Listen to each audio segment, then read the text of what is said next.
గురుగారి తదుపరి రాశి తులారాశి. తులారాశి వారికి ఏ విధంగా ఉంది ఉగాది మొదలు చెప్పండి? తులారాశి చిత్తా నక్షత్రం 3-4 పాదాలు, స్వాతి నక్షత్రం 4 పాదాలు, విశాఖ నక్షత్రం 1-2-3 పాదాలు కలిసి తులారాశి. ఆదాయం 2, వ్యయం 8, రాజపూజ్యత 1, అగౌరవము 5.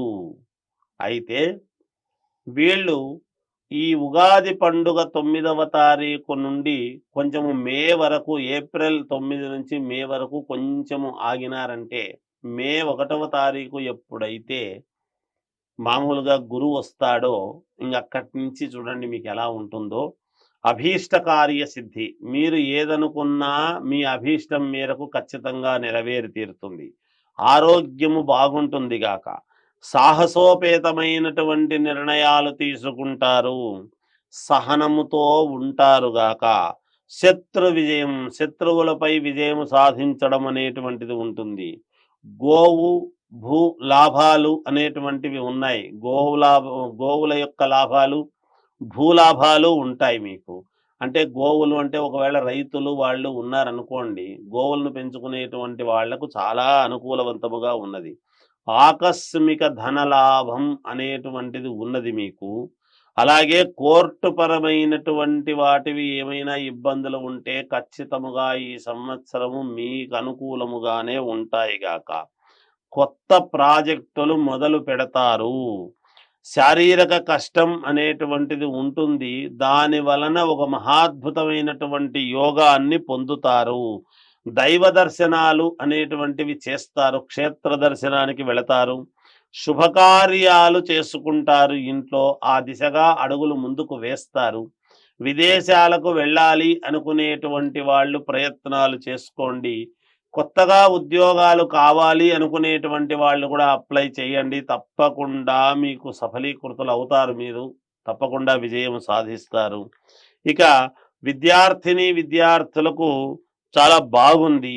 సినిమా వాళ్లకు చిన్నపాటి ఇబ్బందులు ఉండవచ్చు అనేటువంటిది తెలియజేస్తున్నాను. రాజకీయాల్లో ఉండేటువంటి వాళ్లకు మహాద్భుత యోగం అనేటువంటిది ఉన్నది. కొంతమందికి స్థాన చలనం అనేటువంటిది జరగవచ్చు మీకు అనుకూలముగానే. ఏది ఏమైనా తులారాశి వాళ్లకు చాలా బాగుంది. మీ వ్యక్తిగతమైనటువంటి జాతకాలను చూసుకోండి, మేలు జరుగుతుంది గాక. చాలా చక్కగా ఉందండి తులారాశి వారికి కూడా. ఇక మీరు దైవారాధన విషయం, అలాగే రంగుల విషయంలో ఎలాంటి జాగ్రత్తలు తీసుకోవాలో గురుగారి మాటల్లో తెలుసుకుందాం. చెప్పండి గురుగారు. మీది అనుకున్నది అనుకున్నట్టు జరగాలి అని గనక అనుకుంటే శివారాధన ఆరాధించడం మంచిది. శివుణ్ణి ఆరాధించండి, మేలు జరుగుతుంది. ఇక రంగుల విషయానికి వస్తే ఎటువంటి గుడ్డలు వేసుకోవాలి అంటే, మీరు అంతా నిత్య కళ్యాణం పచ్చతోరణం లాగా కలర్లు అన్నీ వేసుకోవచ్చును. మీకు ఆ అదృష్టం ఉంది, వేసుకోండి, బాగా జరుగుతుంది. జయోస్తు. సూపర్ అండి. తులారాశి వారికి చాలా అంటే చాలా బాగుంది. ముఖ్యంగా కలర్స్ విషయానికి వస్తే చాలా అన్ని రంగులు వేసుకోవచ్చు హ్యాపీగా.